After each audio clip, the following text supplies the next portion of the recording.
சிவாய். குருவே சரணம். இன்று செவ்வாய்க்கிழமை. மருத்துவ ஜோதிடம்.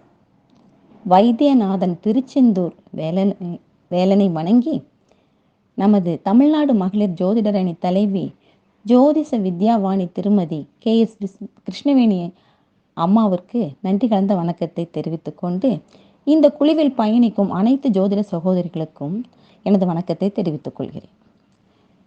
இந்த பதிவினை வழங்குபவர் VK விஸ்வகலா, கோயம்புத்தூர்.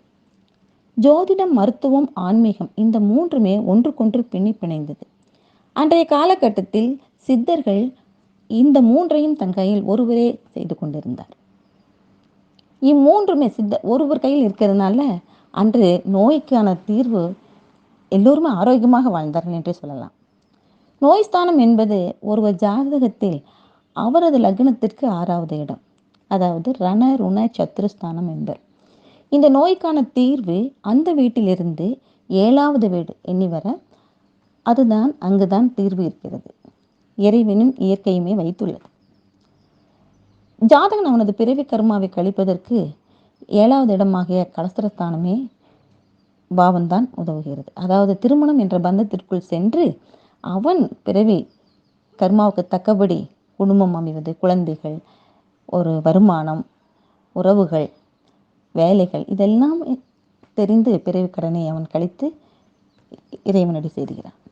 நோய்க்கான 7வது வீடு தான் சொல்யூஷன் என்று சொல்கிறோம். ஃபார் எக்ஸாம்பிள், ரிஷப லக்னத்தை எடுத்துக்கொண்டால் அதற்கு 6வது இடமாக நோய்ஸ்தானமாக வருவது துலாம் வீடு. இது காலபுருஷனுக்கு 7வது வீடு மேஷத்திலிருந்து. அப்பொழுது அந்த 7வது வீடு என்பது சுக்கிரன் வீடு. அந்த சுக்கிரன் வீட்டில் அந்த சுக்கிரனுக்கான நோய்கள், அதாவது ரகசிய நோய்கள், செக்ஸ் ஆர்கன்ஸ் டெவலப்மெண்ட் இல்லாமல் இருக்கிறது, விந்தணு குறைபாடுன்னு சொல்லுவோம், கர்ப்பப்பை கோளாறு, மாதவிடாய், அப்புறம் யூரினோஜெனிட்டல் சிஸ்டம், அதனோட அதாவது சிறுநீரகம் கற்கள், சிறுநீரக பழுதுபடுறது, தென் கிரியாட்டின் லெவல் அதிகமாகி டயாலிசிஸ் பண்ணுறது, டயாபெட்டிஸ் சுகர் நோய், சர்க்கரை நோய்னு சொல்லுவோம் இல்லையா, அந்த நீரிழிவு நோய், இது எல்லாமே அப்புறம் சித்திரை நட்சத்திரம் அங்கே இருக்கிறதுனால இரத்த சம்பந்தமான நோய்கள், அதாவது இரத்த குறைபாடு, அதுக்கப்புறம் வேனில் கட்டிகள், வெப்ப கட்டிகள் வர்றது, அதுக்கப்புறம் இந்த பிளேட்லெட்ஸினுடைய எண்ணிக்கை குறைவாக இருக்கிறது, நோய் எதிர்ப்பு சக்தி குறைவாக இருக்கிறது, பிபி ரத்தம் அதிகம், இந்த உஷ்ணத்தினால வர பிபி அதிகமாகிறது, கோபம் அதிகமாகறதுனால பிபி, இந்த மாதிரி நோய்களுக்கெல்லான தீர்வு எல்லாமே மேச வீடாகிய அந்த வீட்டில் 3 நட்சத்திரங்கள் இருக்குது. அஸ்வினி, பரணி, கார்த்திகை. இந்த நட்சத்திரங்களுக்கு உரிய அந்த மரங்கள் இருக்குது பார்த்தீங்களா, அந்த மூலிகை மரங்கள் இதுக்கு தீர்வு இருக்குதுன்னு சொன்னால் அவங்களுக்கு ரொம்ப ஆச்சரியமாக இருக்குது இல்லையா நேயர்களே? உண்மைதான். என்னென்னா இது 180 டிகிரியில் தான் தீர்வு வச்சுருக்காரு இறைவன். அந்த மரங்கள் எல்லாம் அந்த நட்சத்திரக்குரிய மரங்களை வச்சு இந்த நோய்க்கான தீர்வு அங்கே வச்சுருக்காரு. இந்த மரங்களுக்கு வரக்கூடிய அந்த அதிலிருந்து தயாரிக்கக்கூடிய மருந்துகள் இந்த துலாம் வீட்டில் வரக்கூடிய நோய்களுக்கு தீர்வாக அமைகிறது. கிருத்திகை, அதாவது அஸ்வினி நட்சத்திரம்னா எட்டி மரம்னு சொல்லுவோம்.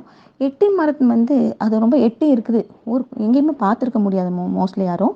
ஆனால் அது ஊருக்குள்ளே காட்டுக்குள்ளே தான் இருக்கும். ஏன்னா யாரும் குழந்தைங்கள்லாம் அதை சாப்பிடக்கூடாது, அவ்வளோ பாய்சனஸ். பறவைகள் கூட அந்த பழங்களை சாப்பிடாது. ஆனால் அந்த மரம் கூட, அவ்வளோ பாய்சனஸாக இருக்கக்கூடிய மரம் கூட மருந்தாக அதனுடைய என்ன சொல்கிறது, மூலிகைகள், இந்த ரசாயன பொருள்கள் மருந்தாக பயன்படுகிறது. எப்படி பாம்பினுடைய விஷம் மிக கடுமை தான், ஆனால் அதில் இருக்க கொஞ்சம் ரேஷியோ ஒரு கடுமையான நோய்க்கான தீர்வு கிடைக்கிறதுக்காக பயன்படுத்துகிறாங்க இல்லையா மருந்துகளில். அதுபோல் இந்த எட்டி மரத்தினுடைய சூரணம் இருக்கு இல்லையா, அது கேன்சர் கட்டிகள் நோய்க்கான தீர்வை கொடுக்குது. அதுக்கப்புறம் பார்த்திங்கன்னா இந்த பால்வழி நோய்களுக்கான தீர்வுகள் கொடுக்குது. அப்புறம் இந்த பேய் பில்லி சூனியம் அப்படின்லாம் சொல்லுவாங்க இல்லையா, இந்த சுவாதி நட்சத்திரம் அங்கே இருக்குது பற்றி அந்த ராகுக்கான கேன்சர் கட்டி, அந்த பில்லி சூனியம், அப்புறம் என்ன நோயினே தெரியாமல் ஒரு பிரம்ம பிடிச்ச மாதிரி இருக்கிறது, இந்த மாதிரி எதிர்மறை ஆற்றல் அதையெல்லாம் இந்த பட்டை சூரணம் புகை போடும்போது அதெல்லாம் போகுது அப்படின்னு சொல்கிறாங்க. இது தகுந்த அந்த சித்த மருத்துவர்களால் கையாடப்பட்டு தான் அந்த மருந்துகள் நம்ம கொடுக்கப்பட்டு எடுக்கப்படுகிறது. அதுபோல் இங்கே அந்த பரணி நட்சத்திரத்தில் வரக்கூடிய நெல்லின்னு சொல்லுவோம். நெல்லி மரம் பார்த்திங்கன்னா ஔவையார் கொடுத்தாங்க பார்த்தியா, நீடோடி வாழ்கிறதுக்காக அரசர் காலத்துக்கும் வாழணும்னு சொல்லி கொடுத்தாங்க இல்லையா. ஆயுளை விருத்தி பண்ணக்கூடியது. அதுக்கப்புறம் ரத்த சோகை நீக்கும். விட்டமின் சி இருக்கிறதுனால ரத்த குறைபாடு, நோய் எதிர்ப்பு சக்தி நமக்கு கிடைக்குது. அப்புறம் சிவப்பணுக்கள்லாம் உற்பத்திக்கு கிடைக்குது. உடம்புல இருக்கக்கூடிய வெப்பத்தைலாம் வந்து குறைச்சி குளிர்ச்சி வைக்கப்படுகிறது. அப்போ நமக்கு அந்த எல்லா ரத்த சம்பந்தமான நோய்கள் எல்லாம் நமக்கு வராது. நீர்க்கடுப்பு அந்த மாதிரி நோய்களுக்கும் இது தீர்வாக இருக்குது. அது அந்த நெல்லி மரத்தினுடைய ஃபேமிலி மாதிரி, குடும்பத்தை மாதிரியே கீழா நெல்லி அப்படிங்கிறதும் அந்த நெல்லி நீங்கள் பார்த்தீங்கன்னா அந்த மரத்துக்கு கீழே நெல்லி எப்படி பிடிச்சிருக்கோ அதே மாதிரி கீழா நெல்லிக்கும் கீழே செடியிலையும் அந்த உருண்டை உருண்டையாக அந்த காய்கள் பிடிச்சிருக்கும்.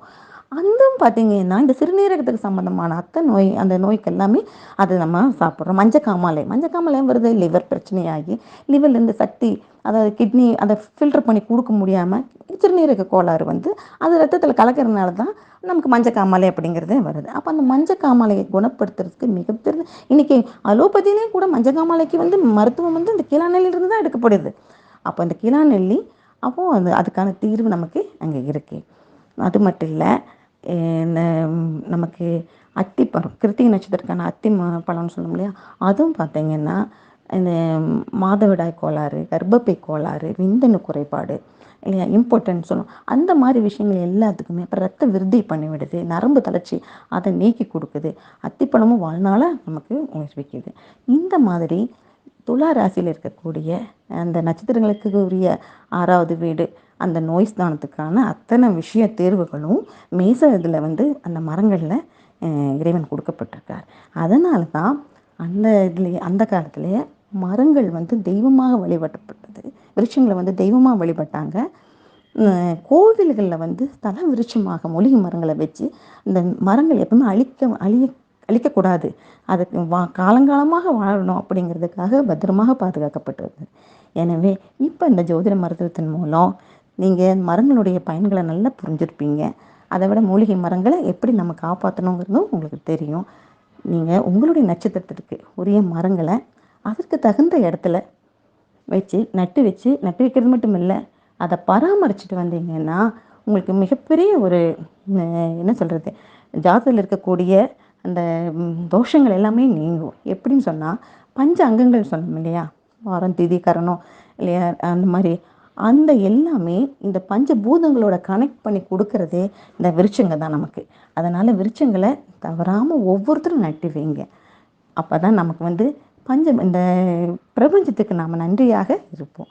ஆக்சிஜனுடைய லெவல் நமக்கு கிடைக்கும், தூய்மையாக்கப்படும், பொல்யூஷன் எல்லாம் தீரும். இது எல்லாமே வந்து ஜோதிடன் மூலியமாக நீங்கள் நான் சொல்கிறேன், மரங்களை கட்டாயம் நீங்கள் நட்டி வைங்க. கண்டிப்பாக உங்களுக்கு நல்ல ஒரு தீர்வு கிடைக்கும். வாழ்க மரம், வளர்க ஆரோக்கியம். மீண்டும் ஒரு அடுத்த பதிவினில் சந்திப்போம். நன்றி கூறி விடைபெறுபவர் VK விஸ்வகலா, கோவை 8940195050. நன்றி, வணக்கம். ஓம் நம சிவாய்.